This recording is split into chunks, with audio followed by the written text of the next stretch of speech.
عدد جديد من برامج تحريات الميراث. أهلا بكم.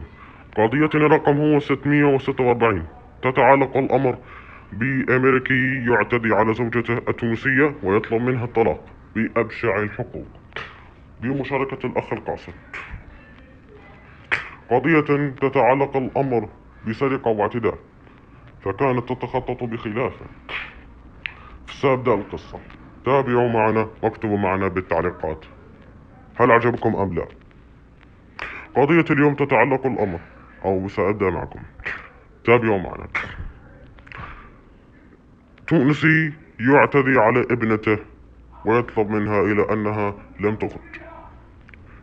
تونسي أيضا كذلك أو جزائري يطلب تحقيقا في صفة العدالة بأنه كانت أن تتورط في أحمال العنصرية. أمريكي ينتقم من زوجته التونسية ويعتدي عليها بأبشع الحقوق بأنها لم تتولد. لكن من هو القاتل ومن هو صفقة الآثار لجريمة النكراء؟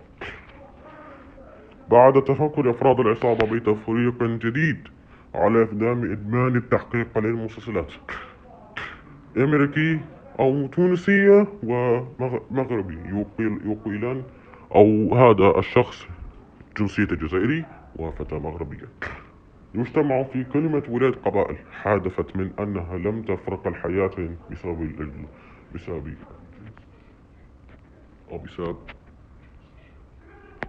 ولكن فتاة إسبانية تقوم باستيقاظ فتاة مغربية بعد أن تزوجت من شاب تونسي، وتقول لها سوف أغادر، ولكنني سوف أغادر إسبانيا.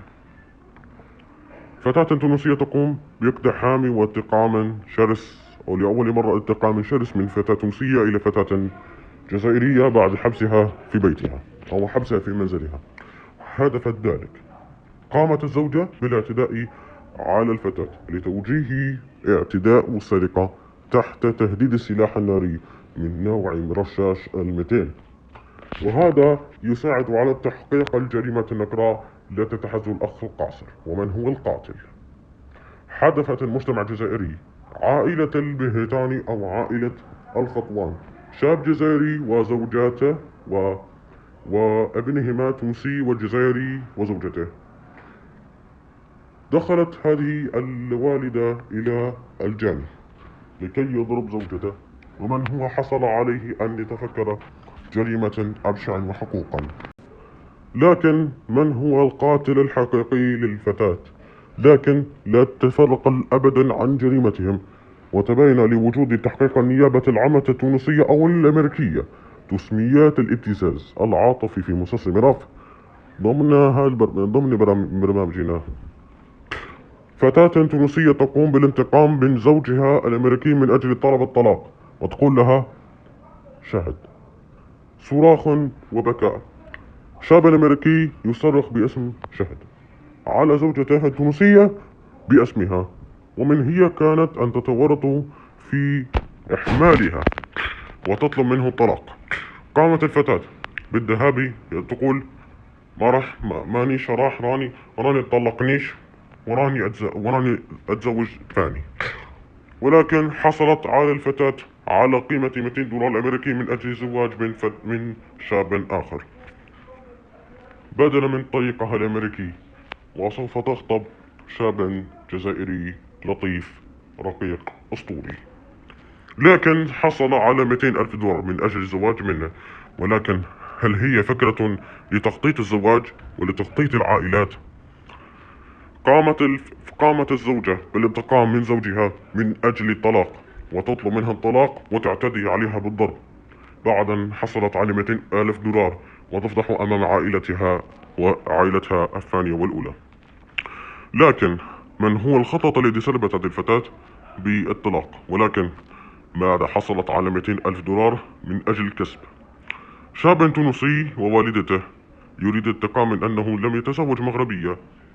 هذا الشاب التونسي ياسين يريد الزواج من فتاة مغربية بدلا من طليقته من أجل حصوله على $200,000 أمريكي أو $1,000,000 أمريكي من أجل الحصول عليها.